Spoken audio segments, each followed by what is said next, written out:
The topic I'd like to talk to you about today is probably not one that you would guess matters a great deal to God, but it does.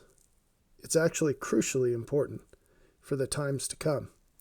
You see, the Lord knows all things. He knows what's going to happen and when. And in the future, we are going to face situations that require a great deal of preparation in order to derive from them what the Lord intends. And in spite of our great wealth and opportunity today, very little of that is used in ways that are best suited to prepare us for that future. And so today I want to talk to you about how rural life will help you prepare for God's kingdom. And this is a difficult presentation to prepare. I actually recorded this once already, and I got a very clear message that it wasn't good enough. And so I demolished the whole thing and redid it from scratch. So hopefully this will be better than that, although it's probably still won't be as good as it needs to be. But all we can do is our best. So before we start, you'll notice that the presentation focuses on rural homesteading. But all the lessons that we talk about can be applied somewhat in a suburban setting. Although the outcomes are very different, and much better outcomes are available for those who take the plunge into rural life. So first, let's characterize what I call this modern matrix of suburban life. And again, this of course, it applies. It's just worse if you live in a city. In the modern world, what families are accustomed to is this caged life, where the people that work go to work and they come home, and a lot of time is spent inside. Most children today never go outside to play, and that's very unfortunate because the resources that are available outside in nature, all things testify of Christ. But if we apply a filter where we're not experiencing all things, we're just experiencing a very unnatural subset of those things,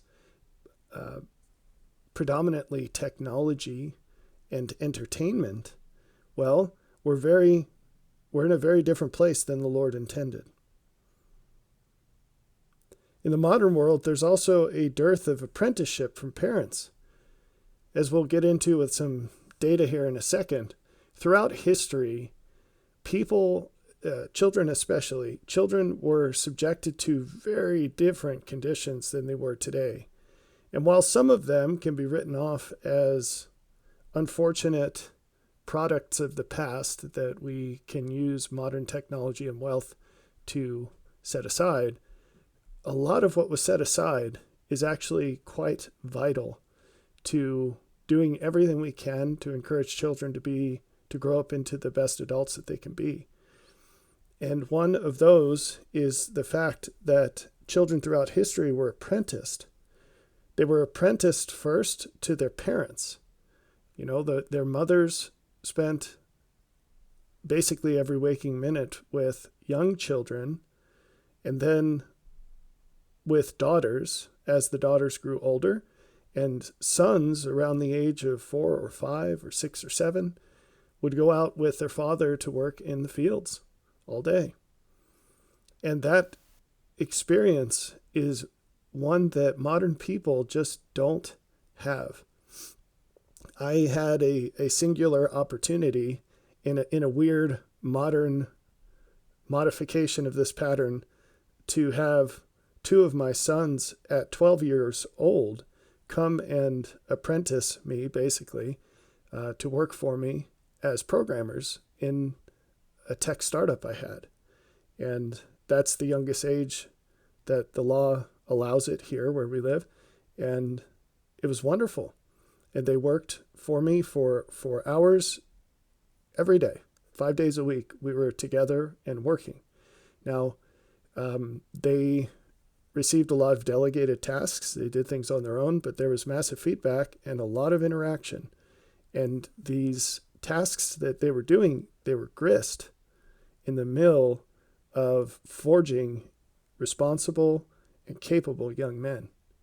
And having tasted that, That's just one piece. Obviously, that has nothing to do with homesteading or rural living. But having tasted that, I'm telling you that we have lost something extraordinarily valuable. And the substitute is, to say it's poor is a gross understatement. It's a terrible heist that's occurred. And something extremely valuable has been taken away, and something that's overtly negative has been put in its place, which is that we outsource our children to strangers for everything that matters in their lives. If you take a typical kid today doesn't go to church, but some kids do. So there you're outsourcing their religious development to strangers. And the question with all of this is, are those people better than you at what they're doing?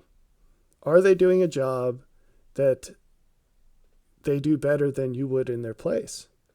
So there's the religious strangers. And then, of course, for almost every kid, they're going to public school for 6 hours a day. And they actually receive more apprenticeship from some random degenerate on TikTok than they do their peers. And they receive much more apprenticeship from their peers than they do you. And so if you made a pie chart of the time that you interact with your kid each week, the biggest slices, plural, are someone other than you in their lives. If you made a pie chart of who they interact with, how many hours per week, a machine is probably a larger slice than you, either probably a cell phone. That's not good. That's not good. That's not a positive improvement over how it was in the past. And then an enormous slice of children's time today is recreation. It's entertainment. Most kids spend hours a day just scrolling through social media. It might be 3 hours, it might be 4 hours. And so no wonder they're growing up to be substandard members of society. Substandard people. Who really cares about their place in society? But they're nowhere near their potential. It really is the matrix. We're just creating these people who color inside the lines and don't think and don't do and don't innovate, and they're almost completely useless.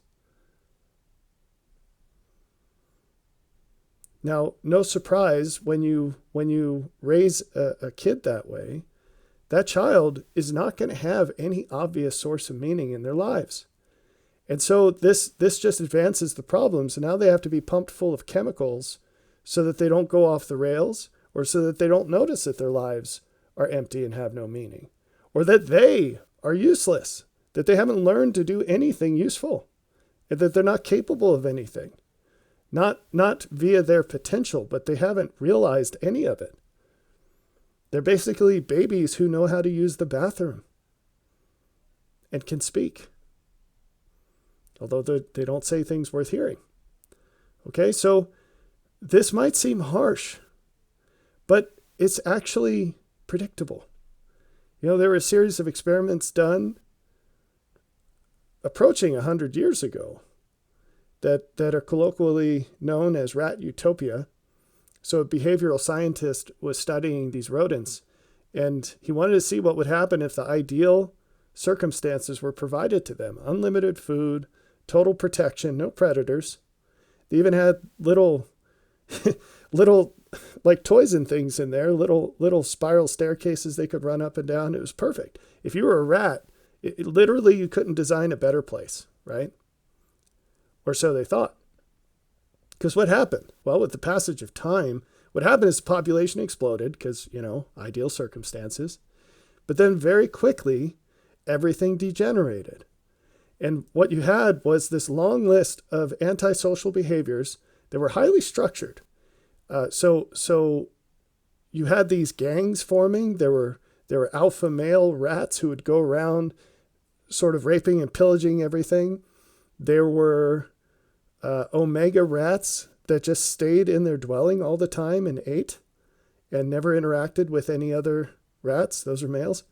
And then the females started getting very violent. They would stop breeding, and then the ones that did get pregnant, they would eat their children. And so the population went extinct. And you might think, wow, that's pretty terrible, but that's kind of crazy that maybe that's a one-off. Nope, they repeated these experiments, and every single time the same thing happened, and the time durations were very similar. You know, if you look through the behaviors that these rats demonstrated, it's extremely similar to the problems that we face today. The violence, the raping, the sexual degeneracy, some of which I didn't go into detail there, but you can fill in the blanks. It's all the same. It's all the same as we're facing today. We just have human utopia instead of rat utopia. Except it's not a utopia, it's a dystopia. Because when you take away these intended sources of meaning in life, these challenges that we're meant to face, what you get are degenerates. And that's what we see. And so as life is becoming more challenging in terms of complexity, which isn't just a matter of, I don't know, more information or like a temptation to artificially think about more. It's not that. It's a more sensitive system that requires greater and greater fine-tuning and for everything to work exactly right in order for things to not explode. I've talked a lot about complexity before. You can search upwardthought.org for that word. As things become more challenging, we're actually raising less capable children. As there are more and greater problems to solve, we have fewer and fewer people who are able to face those problems and do something meaningful about them. And that's a huge problem.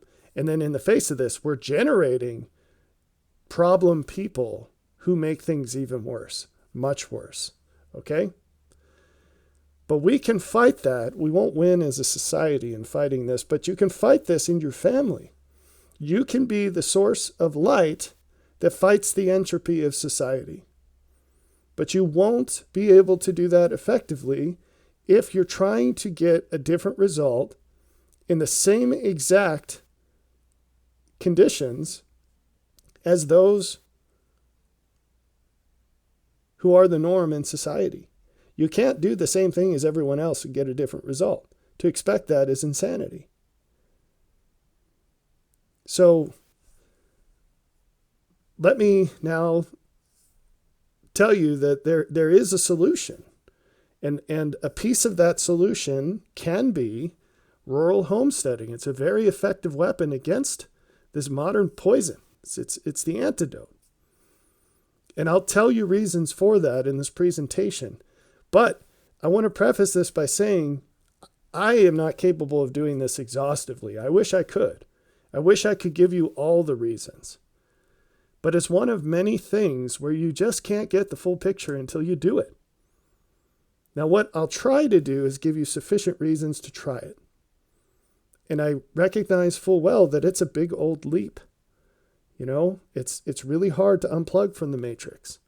But I should say it's a big step. It's a big step to unplug from the matrix. But if you want a big difference, you have to take a big step, right? And this pattern of not being able to get the full picture until you do it, it's something that we need to get used to. Jesus said in John 16:12, I have many things to say unto you, but you cannot bear them now. And he said that toward the end of his mortal ministry. He still had so much he wanted to teach the disciples, but they had hit their limit. The pattern's very clear. It's given in Moroni 7. Some people have a lot more faith than others, and they're willing to try things that normal people just wouldn't try, given the reasons available and evident to try it. And so they do the work of trying all these very costly things with a very close cost-benefit ratio, where there still is more apparent benefit, but they're pretty close. They seem pretty close. And they find the things that work very well. And then their lives generate evidence that makes it easier for those with less faith to do the same. That's the pattern. So, It's one thing to say, well, I don't have tons of faith, which is what you're saying when you're like, wow, that's a big step. Yes, but you're not doing the cost-benefit calculation. If there's a net benefit and it's greater than any alternative, honesty and faith compel you to go for it, right? But it's one thing to say, those things are so close that I'm not so sure about that, the cost and the benefit. I'm not so sure about that. But it's another to see the evidence and then turn away from it. So it's very important. It's very important to learn to recognize these things and to go for them. So let's try it. So the first point I want to make is this modern situation is a really recent one. I mean, of course, we could go back to Adam, right? And there was Cain and there was Abel, and there were crops and cattle. From the very beginning, after Eden, there were crops and cattle. People throughout history were predominantly farmers. Why? Because if you make a list of the necessities of life, food's pretty high on the list. Water is higher. You can only go about 3 days without it. But when it comes to food, you kind of need to eat to survive. And so it's really high ranking on that hierarchy list. And so everyone's a farmer until surplus makes it possible to be something else. That's a truth, okay? Now, things that can assist historically, there's this awesome book called Against the Grain. Highly recommend it. Historically, there was only surplus in places that just had really uncommon fertility. Really good soil, really good rain, really good temperature, whatever. And that's where ancient civilizations cropped up. Pun intended, right? So maybe that's actually where the word comes from. I don't know. It'd be an interesting thing to find out. If you know, put it in the comments. But through the passage of time, more and more technology was developed, energy was harnessed, and between that technology, those inventions, mechanical inventions and energy, the percentage of farmers in the population started to drop. So by 1860, it was at 53%, and you can see on your screen that reduction, which at that time the steam engine was driving it, another pun, it's going to be a rich presentation, until the Industrial Revolution really took off. And then at World War II is when it just finally dropped off to nothing. And so today, so I think there's two interesting takeaways from this, at least. One is that 100 years ago, a full quarter of the U.S. population were still farmers. That's a high percentage. And that means that not just that obviously they were farming, but it describes where they lived and how they lived. These are not people that lived in the suburbs. They lived in rural areas. Today, and that was, like I said, is 100 years ago, up until less than 100 years ago. And today, almost no one does this. But by the way, the less than 2% of people who do, even they live fundamentally differently, in a fundamentally different way than those farmers 100 years ago. Because, and I don't have the data right here in front of us, but the number of farms has decreased almost to nothing. The size of the farms has exploded. They are enormous. And modern farming, in many cases, is just driving an enormous specialized machine. In some cases, it's not even that anymore because the things are run by GPS. It's a very, very different life than it was 100 years ago. Now, another interesting thing is if you look through history, and we can do this with greater granularity with more modern examples, just because we have the information, but look at prominent people in history. So like, for example, if you look through the U.S. presidents, look at how many of them grew up on a farm. You'd be surprised. I think Jimmy Carter was the last one. Jimmy Carter was the last one. But a lot of them grew up on farms. That's no coincidence. You look at the founding fathers. Washington, farmer. Jefferson, farmer. Madison, farmer. And it wasn't because those were the only jobs. Benjamin Franklin was not a farmer. He was a printer, right? But why was it that these people who accomplished so much tended to be farmers? Well, because there are things that you have to learn how to do on a farm that are transferable to many other things that matter. Now, I mentioned Jefferson. Let's look at a few quotes from him. He said, "Agriculture is our wisest pursuit because it will in the end contribute most to real wealth, good morals, and happiness. The moderate and sure income of husbandry begets permanent improvement, quiet life, and orderly conduct, both in public and private." Without spending too much time pulling this apart, you see some echoes of what I had already said about how these lessons are transferable to other parts of life, but they're also transferable to the most important parts of life. You know, your mental and emotional well-being is kind of a big deal.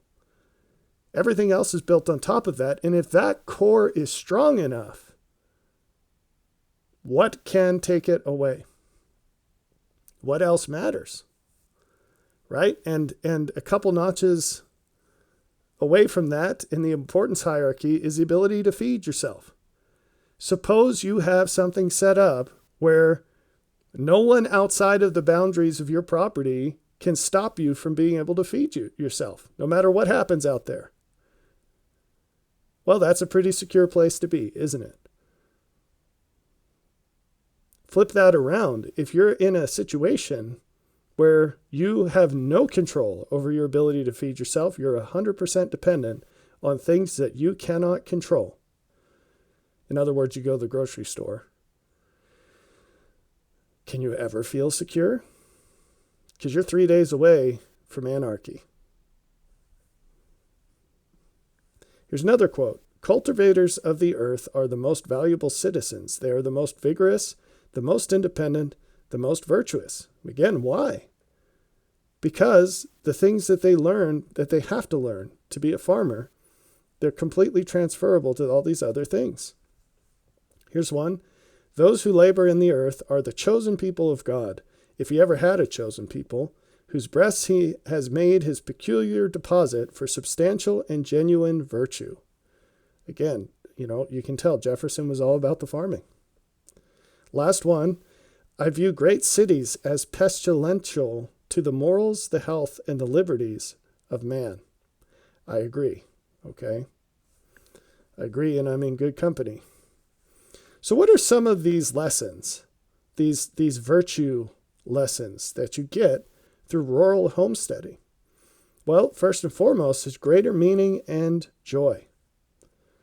You go outside, you dig a hole, you plant a tree. First off, you get an inoculation against the complexity of the world because you're done. I mean, you have to nurture the tree, you have to water it, you have to make sure bugs don't eat it, whatever. But you just did something that is literally going to provide fruit for years and years. If it's a fruit tree or shade or whatever its purpose is, beauty. It's there. As long as you don't kill it, it's going to keep doing what it's doing. And you can close that loop and truthfully feel like you've accomplished something. And every single time you go outside for the rest of your life, you're going to see that tree. And it's going to get bigger and bigger. If it's a shade tree, it's just going to be beautiful with the blossoms and the fruit every year if it's a fruit tree. And it will give you meaning. And again, I can't convey how much this matters. When you start stacking these things up, imagine coming home from your job, because let's say you're still working, doing something, whatever, and you're a man or woman, it doesn't matter, but you come home from your job or you come home from your errands in town or whatever, and you pull onto your property, and all of a sudden you're in an oasis of meaning.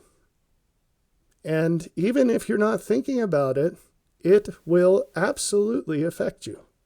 And it will affect other people. And we'll get to that at the very end of this presentation somewhat. But it's a big deal. Anyway, homesteading will give you greater meaning and joy because joy comes from value. It can't be synthesized. There's no pill for value or joy. You can take pills for pleasure, but there's no pill that gives you meaning. You can't do things that have no meaning and feel joy, not for very long. And so if you, again, look at how we spend our time and our other resources today, it's not for maximal meaning. It's for maximal present pleasure. Or it's because we have to avoid getting evicted or something. These aren't things we choose to do to maximize meaning. Homesteading gives you an outlet for this. It gives you a pump where you can just pump that up as much as you want. It will absorb as much as you have to give, and it will give you meaning back and joy. But some virtue lessons. Homesteading teaches responsibility. It teaches hard work. It teaches problem solving. Things break all the time, and lives or crops are on the line. You've got to fix them. It teaches problem solving. I already mentioned that, sorry. Why I was distracted there, what I was thinking about is it also teaches you when you go outside and you see those problems and you have to stop what you were going to do to handle these emergencies, or at least triage, you get very used to that. That is one of the things that have been taken away by this synthetic suburban life. You're so unaccustomed to the way reality and nature work that you'll get super anxious in a more realistic situation where you're constantly bombarded by new problems. You have no tools to handle that because you live in rat utopia where everything's been taken out synthetically. And so you don't have the tools to handle that. When you're dealing with things every day, you get a lot better at it and it doesn't bother you. You find the tools so that those normal things in life can't overcome you. You rise above them. That's a great thing. It's like lifting weights. If you're too weak to lift a 5-pound weight, if you ever have to, you're in big trouble. But if you lift weights all the time, 5 pounds is no sweat. No big deal. You don't even have to think about it, right? So which would you rather be? Anyway, critical thinking. That goes hand in hand with that problem solving. You're always trying to improve things as well. You're always thinking like, wow, I have to lug all these bales of hay out to the pigs. I wonder if there's an easier way of doing this. And you get practiced at doing that and coming up with ingenious ways to improve things. Trustworthiness. We'll talk a lot more about that. Noticing and awareness that you are trained in suburban normal life to ignore things to such an extent that you probably can't even believe me saying that. You probably can't believe that it's true. But you are trained to ignore things. And I'm telling you, that's a deep spiritual problem because you can't just ignore a thing without ignoring everything. And homesteading reverses that pattern. And you get better and better at noticing things. Because guess what? If you walk by a frost-free hydrant and it's leaking, you better notice that or you're going to have a really big problem when it freezes. Right? Now you're digging a 7-foot deep hole instead of going to work because everything is going to be very bad if you don't. Right? You have to turn off the water to the house until it's fixed, kind of thing.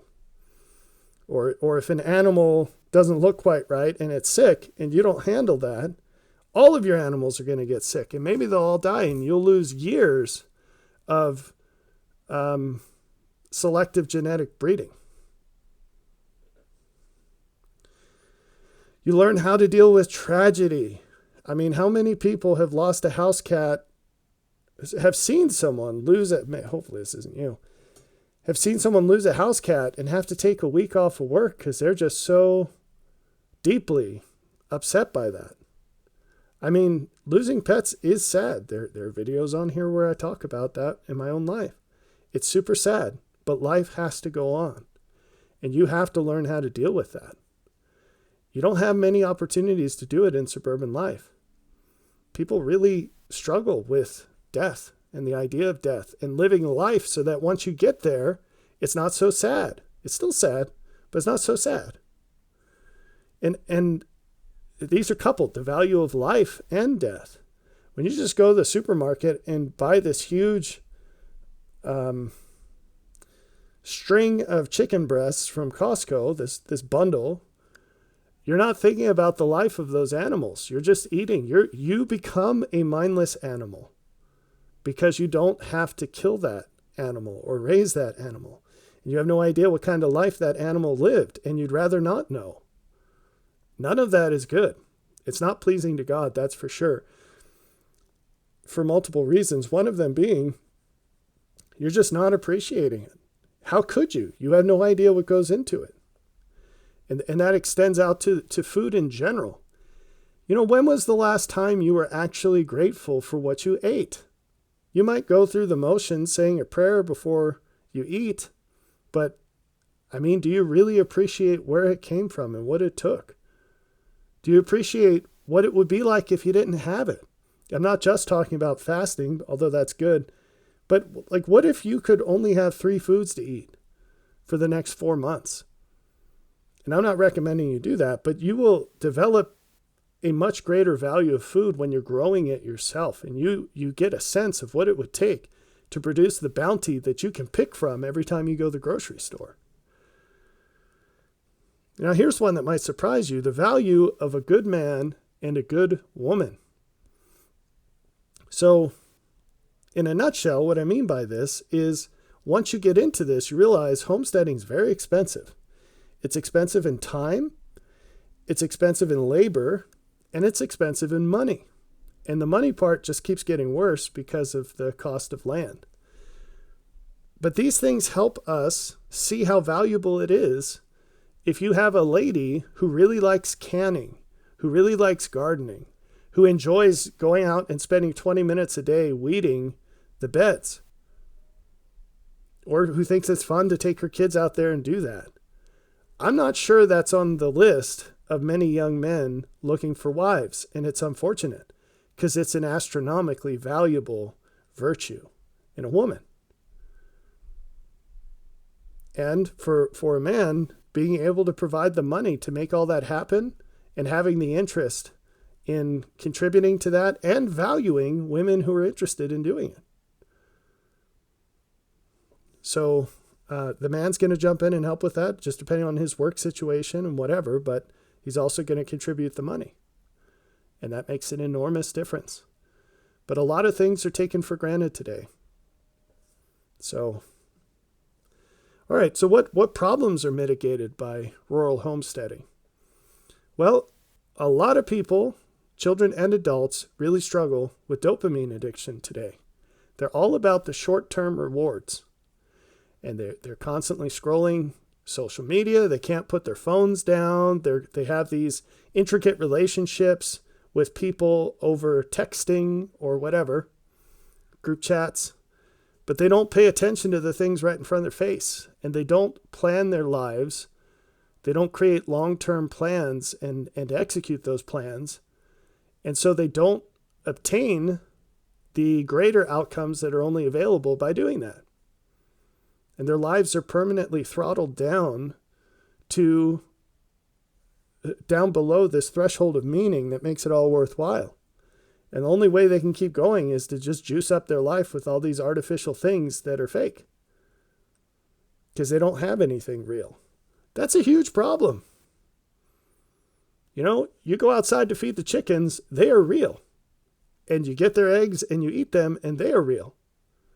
And it takes a year to get eggs out of chickens. So you raise them from chicks. You start with an egg.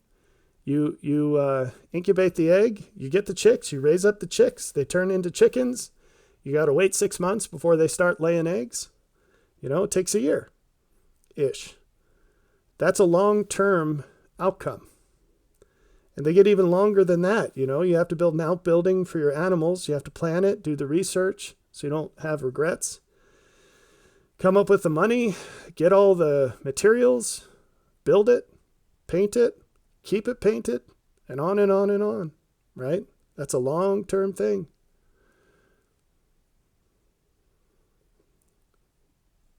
Too many people today have this attitude that we work in order to play, that the purpose of life is to play. The purpose of life is entertainment.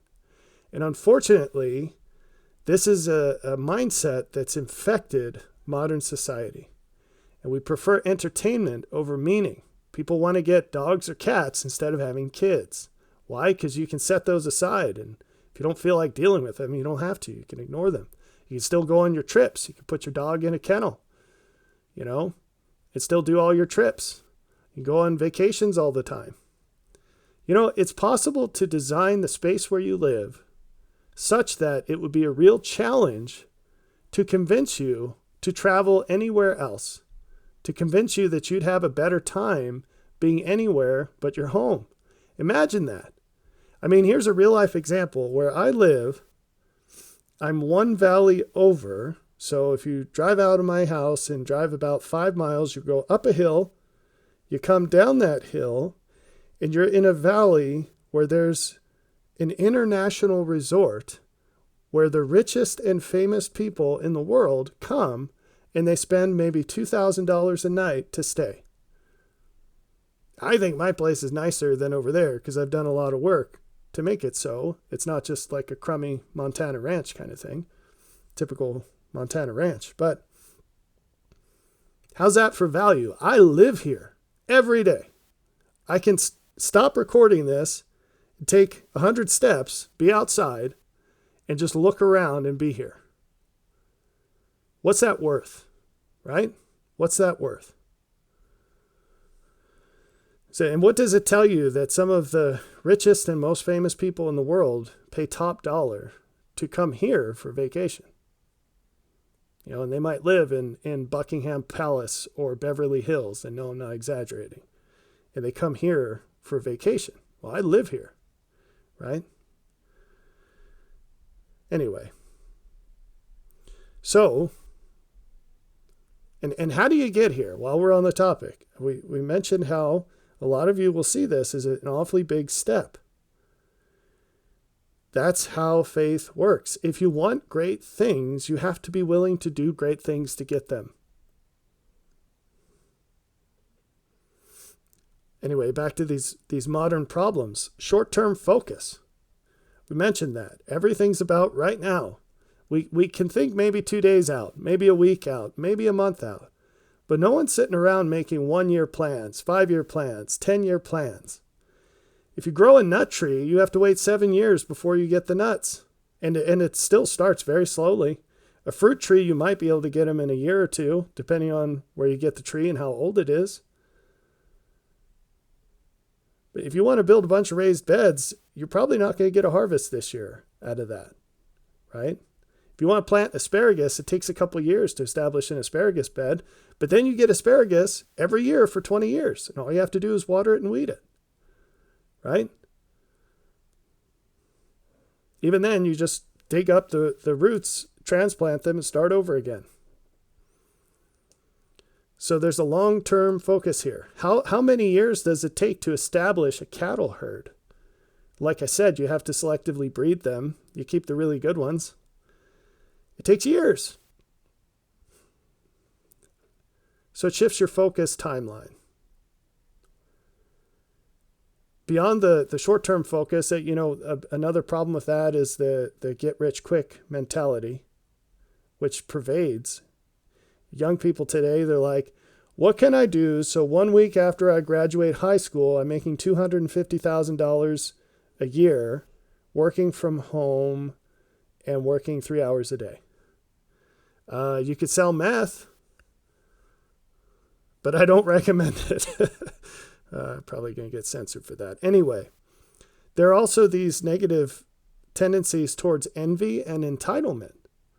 I just mentioned one. Yeah, I deserve to make top dollar. Why? Because I have a pulse. Because I'm the equivalent of 185 pounds of fertilizer. No. You reap what you sow, and that's a lesson you learn very quickly when you're doing farming. Here's one that's interesting. Some of the people I've talked to have said things like, well, or said to us, with our own kids, well, what about friends? If you're in the middle of nowhere, your kids won't have any friends. Well, first solution, have more kids. They can be friends with each other. Second solution, get some geese. So geese tend to bond with the people that raise them, and they're very interesting animals. They're very entertaining. But anyway, they have a lot of personality. Sure, you might be in the fact is that there are kids in rural places, but even if there aren't, right, you have to weigh it against what you have. It's funny because this is the same argument. If you move up in the hierarchy, it's the same general principle, which is false, that people use when they say, well, if we didn't have taxes, we wouldn't have roads. There are other ways to build roads, and there are places even today, but certainly through history, that have roads without taxes. Imagine that, right? But compare, what you have to do is know what you're comparing against and know what the options really are and the cost and benefit. That's the broken record here. What are their friend options now? And you say, well, I don't have a crystal ball. This friend of my son's or daughter's seems like a decent person. Okay, fine, and maybe they are. But look around you and look at the older generation, the next generation up. How many of those kids became total ding-dongs as they got older and infected their friends with the same bad ideas about life? In general, we're not cautious enough about that as parents. So maybe moving to a place where there are fewer friends to choose from isn't such a bad idea. And where those friends are, they're not a general sample of the population. There's a filter there, and the filter swings both ways depending on where you're moving. If you're in a place where, basically in a rural area, you're going to have two kinds of people as far as friends for your kids. The ones you really want them to be around and the ones you really don't want them to be around. And it'll be really obvious, okay? That's not that way in the suburbs. And really bad things happen because of it, okay? But you know this already. So don't pretend like the same arguments made against homeschooling. Well, if you homeschool, they're not going to get the socialization. Well, first off, do you really want the kind of socialization that happens in public school today? Because really what you're saying is that there's a high likelihood your kid's going to come home not knowing if it's a girl or a boy, okay? And there's a really high likelihood that they'll be exposed to pornography and drugs. And these are not good things. Or they'll pick up cutting themselves or doing some other crazy thing. Oh, Mom, I'm so depressed, blah, blah, blah, blah, blah. Whatever. Those aren't natural things. They're social contagion. They come from other kids. Their natural occurrence is almost non-existent. And it's when it does occur in isolation, it's a rat utopia problem. Give the kids some meaning and all that stuff goes away. Or never happens, I should say. Or if it happens, it's so minor that it's just sort of like taking a tick off their skin instead of solving terminal cancer. All right, so obviously mentioned there, depression and anxiety. It's really hard to be depressed when you're outside and it's a sunny day and you're working with animals and you reap what you sow. It's really hard to be depressed when you're picking peaches off a tree that you planted. Now, sometimes it's super depressing to lose a tree that you planted or to have a rabbit eat all of your apple trees, that your baby apple trees that you grafted last year, and it took a whole day to do. But it's a different kind of depression. It's like, well, okay, I can make that better next time, or that rabbit's going to die, or whatever needs to happen. It's a very different situation. We talked about gender confusion. Laziness is a huge problem in suburban kids. I remember one time, one of my sisters brought her two sons out, and there was some age overlap with my kids. And I was like, okay, we're going to do a project. And I handed one of the sons a shovel, my nephew, and I may as well have handed him a Chinese manuscript, because the guy looked at it like, what the heck is this? And of course, 5 seconds in, he couldn't hack it anymore. So that's not good.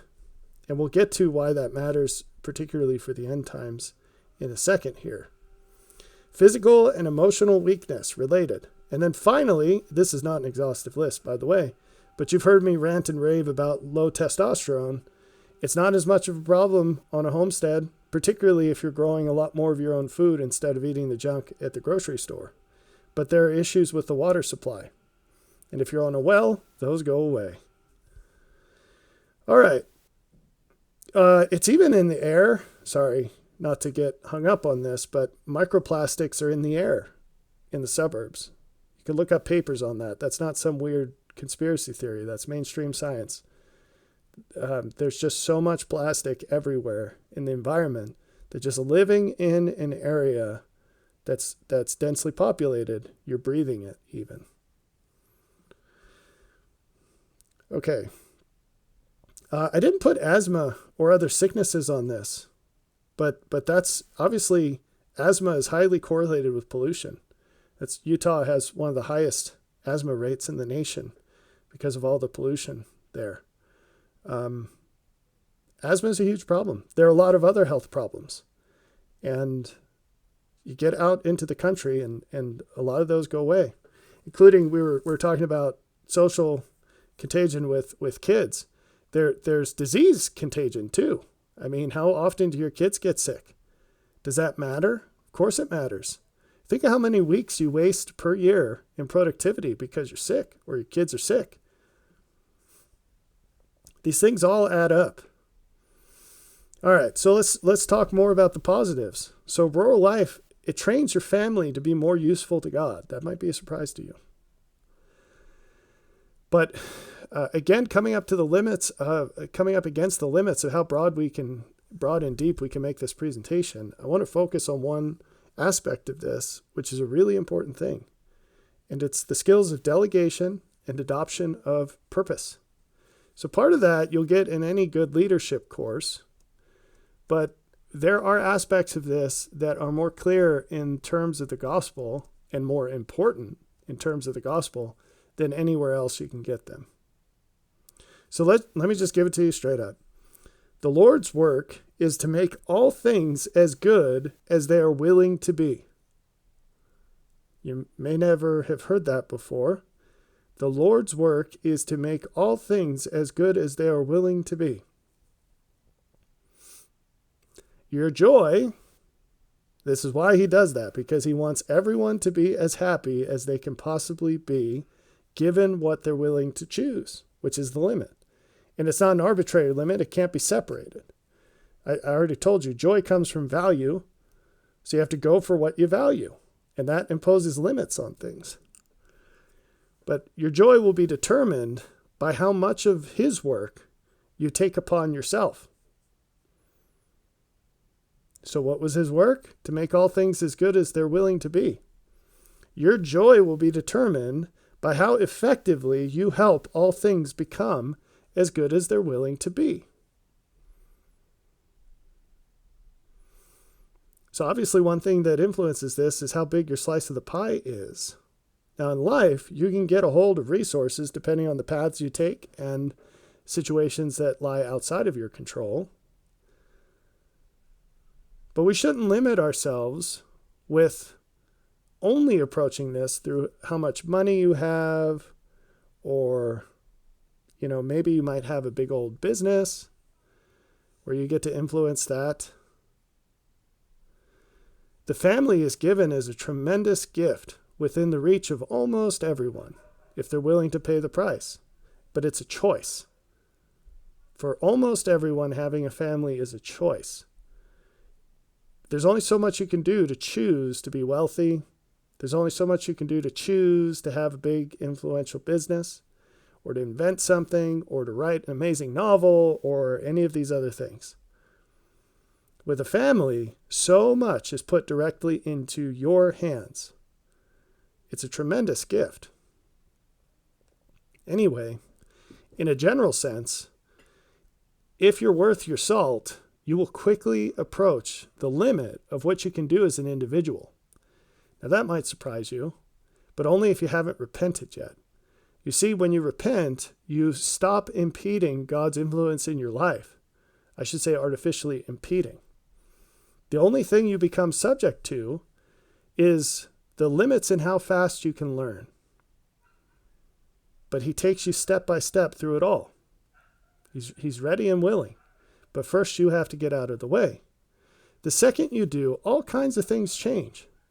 You start to notice all these details in life. You start to enumerate all these possibilities. And because you become more and more effective at measuring the cost and benefit of things and more consistent in going after what has the greatest net benefit, the sky's the limit, right? You're not arbitrarily taking things off the table just because they're costly. You're not arbitrarily taking things off the table just because they're difficult, or just because you're you and maybe you lack the confidence. None of that matters once you've repented. It's just a straight calculation of cost benefit. And if he pops an idea into your mind and it has a greater net benefit, you're going to go for it until and unless you find something better. And it's life-changing.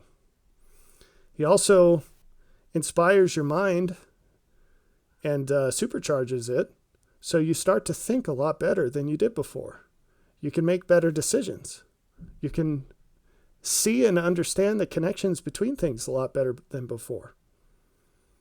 And so you become hyper productive. And very quickly, you run up against the limitations of what one person can do. Most of your accomplishments in the kingdom of God will come through what you help others to do. If you've repented, of course. And the richest source of improvement is to be found in your own family. And I don't mean your parents, although they're part of your family and you obviously have influence there. I mean your spouse, your kids, and your grandkids. If you're really effective, your influence will cascade past your grandkids, but you probably won't. So that's why the list is limited. You probably won't be here to see it. Okay? Now, what I'm about to tell you is a property of complexity, but it absolutely applies in your family once you start doing things well. So you repent as an individual, you start getting your family on track. Very quickly, you're going to find that the little mistakes or faults that might not have mattered at all in a suburban setting are now completely jacking up your operation. This is a property of complexity. It's the same in a business or a country. The larger your organization becomes, and the more it takes on, the more susceptible it becomes to individual inadequacies or mistakes. This might shock you, but it's true. It's also a little bit concerning, more than a little bit concerning, because it starts to clue you in on the fragility of our modern systems. Anyway, like I said before, the family is a tremendous blessing because it's this machine that God has given us to produce the work of God and produce people like him, produce people who have learned more about and live up to his character. This is what Jesus was talking about when he said that he came to give life and more abundantly. Eternal life is a path, and we're here to advance upon it. To find it, get into it, and advance. Okay? To make things better. These are all synonymous. They're just different ways of thinking about the same thing. To make yourself better, and to make those around you better, and to make the earth better. All of that. Okay, so what does that take? What does the kingdom of God require? It requires the assumption of God's character through performing his work and being shown more of his example.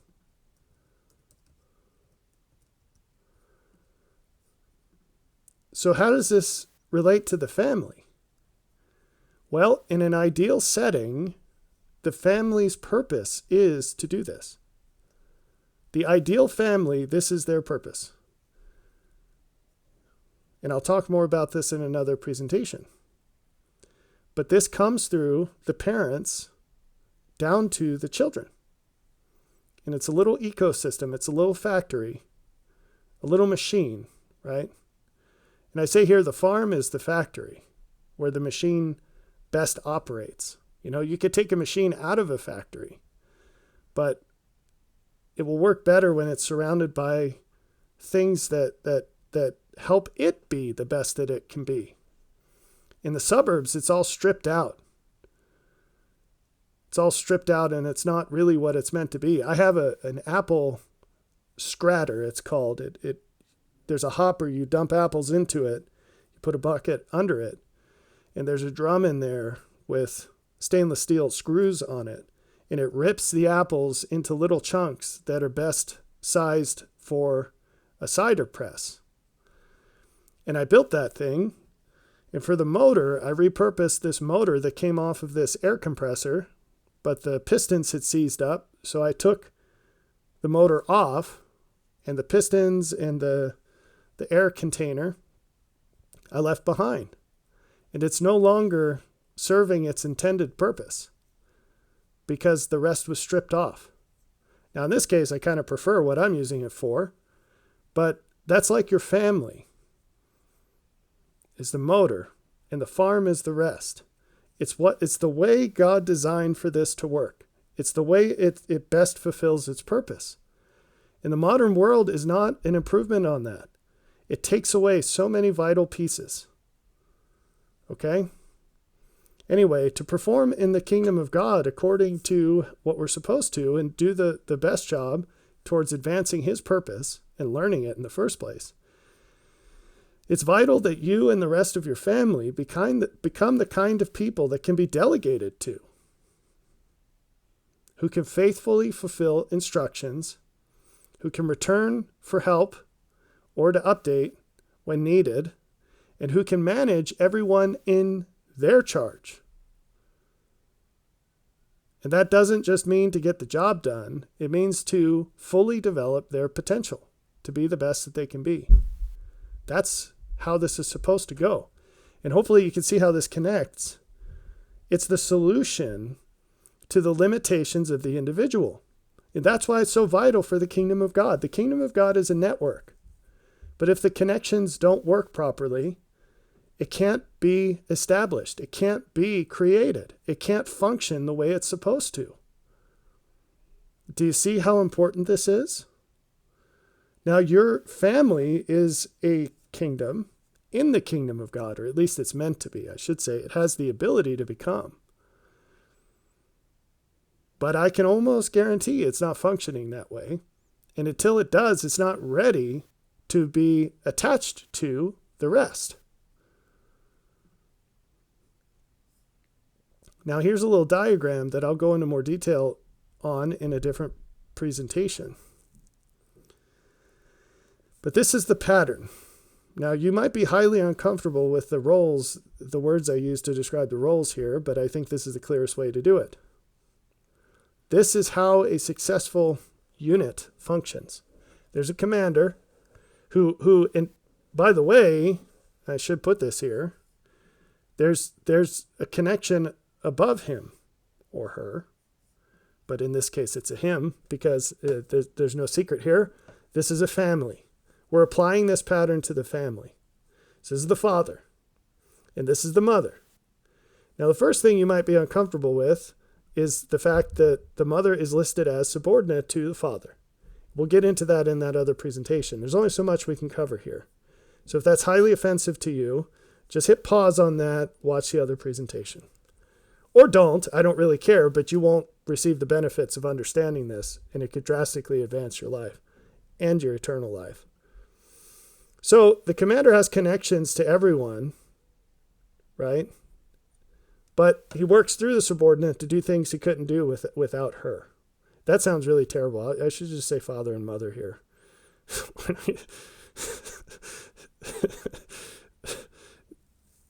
This is my wonderful subordinate, Julie. Sorry. Oh, gosh. Okay, so, and then these are kids. I only put 2 here just because the diagram gets really messy after that. So the kids work together to accomplish tasks. Everybody receives instructions and intent from their superiors, and then they provide feedback. But, and there's probably something new that you haven't thought about in just what we've discussed so far, and probably something you have a big problem with, and that's okay. You'll get there. But here's a point we have to make, which I think is more important than all of that. It's vitally important that each person accepts their superior's purpose as their own. What comes down from above here, I've described as instructions and intent. You have not just the opportunity, but the duty to provide feedback upward. Because you very well may think of things or see things or know things that that person doesn't. However, and here's the key, in order for all of this to work as it's meant to, after that interactive activity completes and you've submitted whatever feedback you have to adopt those instructions and the intent as if they were your own. And that's super duper important. So what does this have to do with homesteading? Well, in a suburban environment, how often are you going to be able to do this? And to what ends? Everything's been stripped out. Everything that's left is pretty cookie cutter, cut and dry, copy paste. Jimmy has to go to his recital tomorrow, blah, blah, blah, whatever. Who cares? It's easy.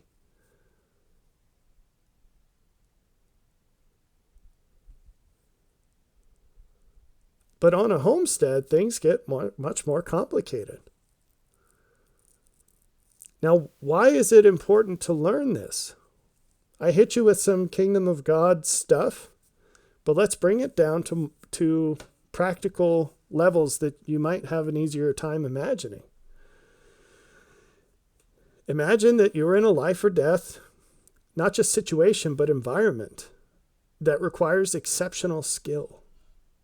Say the grid goes down, or some other thing happens where a major portion of our society changes forever. And imagine under those circumstances that you only have untrained, normal people with you. How's that going to go? Even if we're not talking apocalyptic kind of things. You know, what if you lost your job in a permanent way? What if a husband or wife suddenly got some lifelong disabling condition? Everything changes. It's going to get a lot harder, right? And suddenly that cut and paste suburban life isn't going to be enough anymore. Or I should say the skills, the limited skills that you have from that aren't going to be enough anymore. And so then what happens? Well, things fall apart. People get divorced. People end up really unhappy. Worse things could happen, right? So is there an environment that you can voluntarily adopt that will help train you in these ways that normal life can't? Yes, agrarian living with a family. It might be the best place to learn this. Okay? And it will go way past what you're limited to in the suburbs, which is basically parents go to work, kids go to public school, kids do homework, kids play with all their free time, and parents drive them around as taxi drivers. And that's life, right?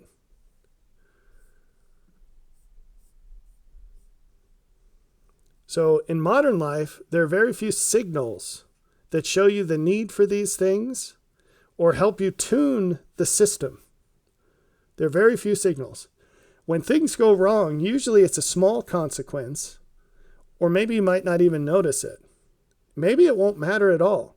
But you know what happens a lot of times is that after mom and dad swoop in and put a Band-Aid on it 1,000,000 times, it explodes and someone ends up in rehab or in a coffin. Or uninterested in talking with mom and dad for the rest of their lives, or in jail. Right? Tell me I'm wrong. So wouldn't it be nice to have much more clear steps where you can tell earlier on when things are off and make adjustments and avoid all those terrible things as far as they can be avoided, because everyone obviously has choice. Normal life requires years to reveal bad aim to normal people.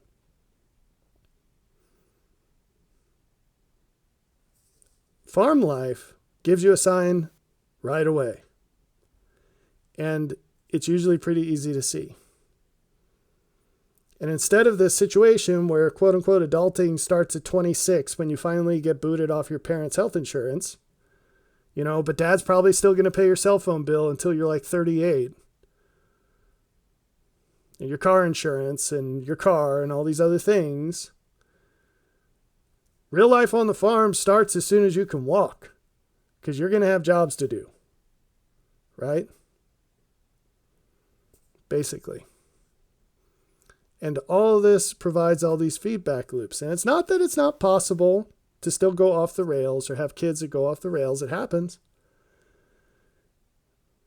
But it's way less likely.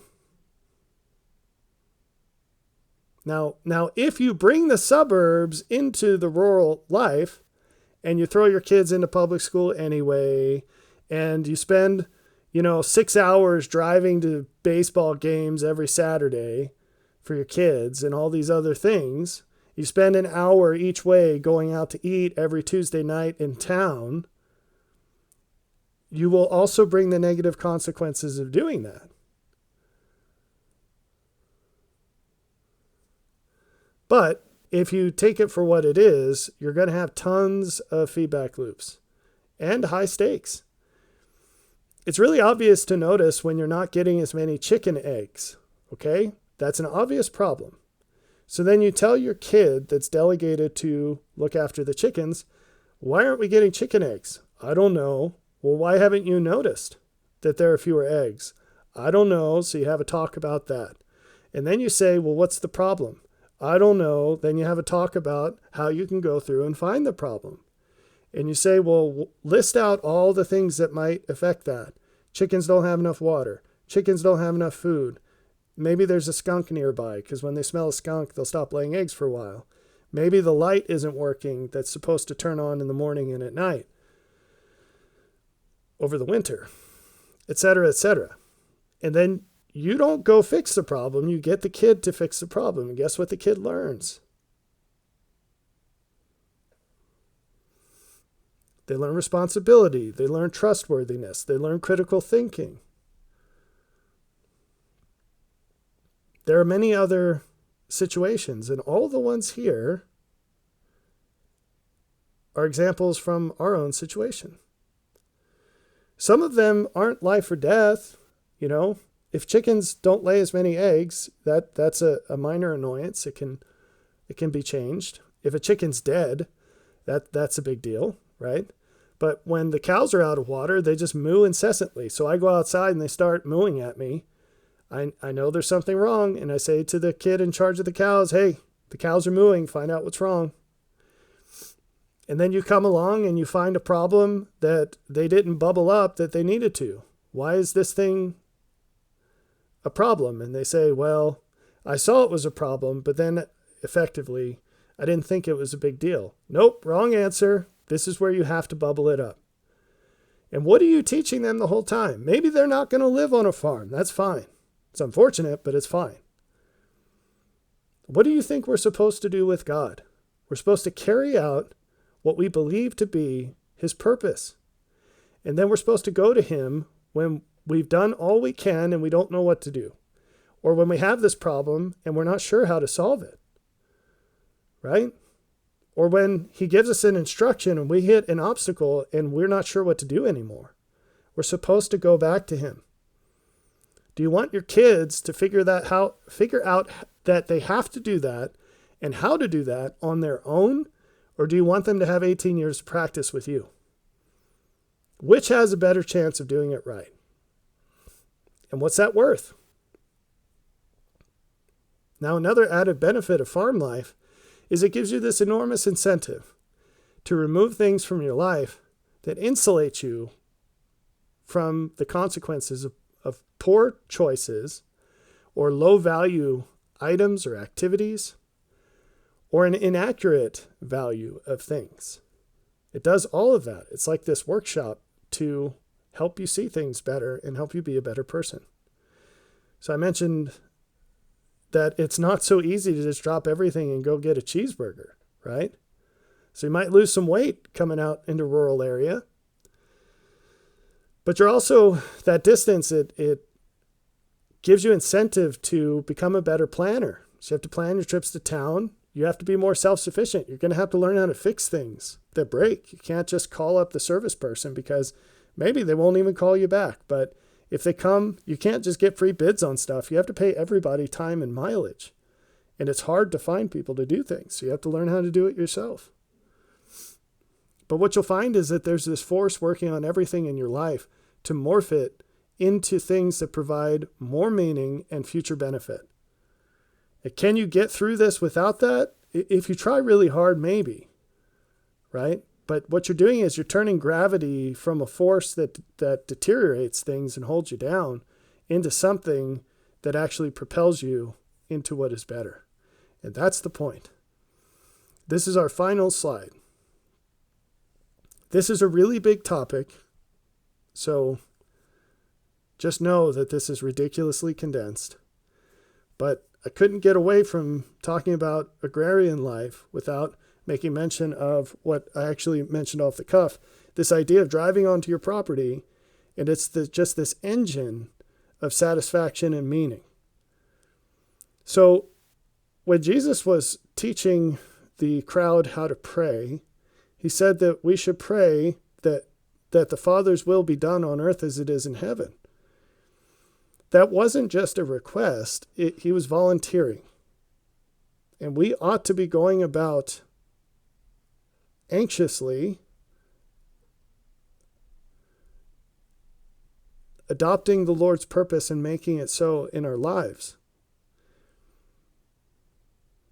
There's this calling that several people in the scriptures received, where God said, be fruitful and multiply and replenish the earth and subdue it, and have dominion over the fish of the sea and over the fowl of the air and over every living thing that moveth upon the earth. In this case, that was to Adam. As the children of God, we have a duty to exercise dominion over the earth. And if you're in the suburb, your slice of the earth is limited to the interactions that you have with other people and what happens inside the walls of your home to the extent of your landlord's rules if you are renting.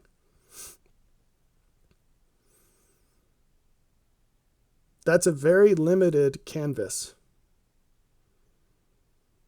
When you own land, the possibilities expand.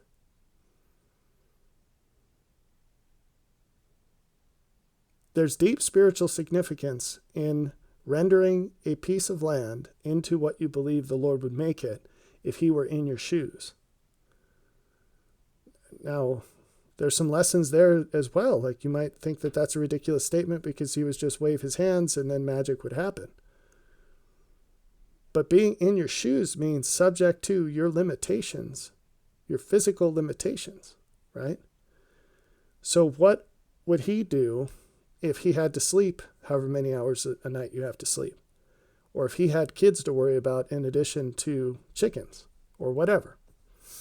You see, this is a very, very important thing.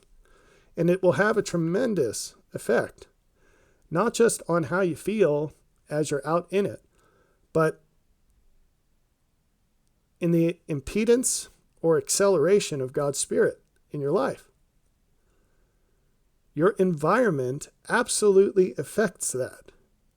And if you're in a place where you can control more of your environment, then you have the keys, or I guess you have your hand on the valve to a greater extent to open it more. It's a vital and intentional part of learning and living God's purpose. When those 3 messengers came to visit Abraham,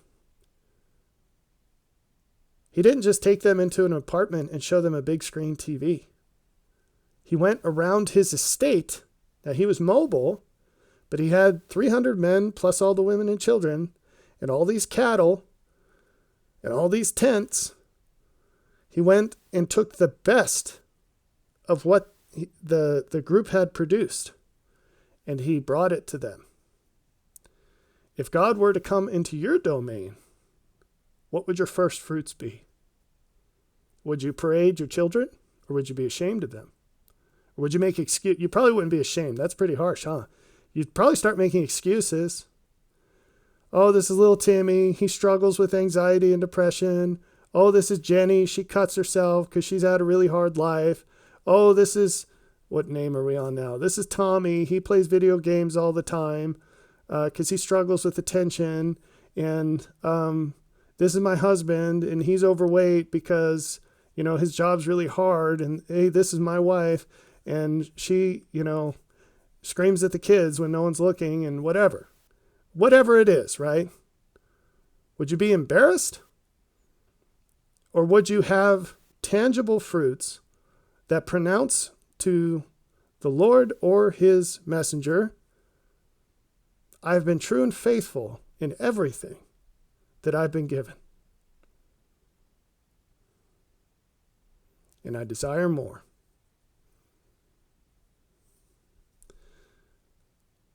The Lord said, if you can be entrusted with a little, you can be entrusted with a lot. And so if you've made the most out of your suburban life, or you're at the limits of what that can generate, I invite you to consider